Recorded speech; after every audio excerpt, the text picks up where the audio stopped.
How to fix MI TV remote not working. Hi everyone, it's Sophia to assist you today without any delay. Let's jump right in. First, click on MI key and home key together on your remote as shown on picture, which is MI and a key with circle. After that, press MI and home key simultaneously while pointing to the center of the TV. Release the button when you hear the beep sound. After that, you'll find this kind of screen pop up on your TV as it's showing still pairing. Keep pointing the remote to the center of the TV.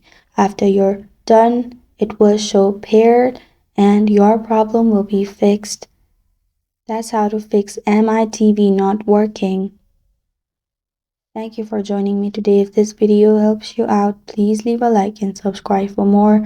Got a question or want to suggest a topic? Comment below. I am Sophia signing off until next time.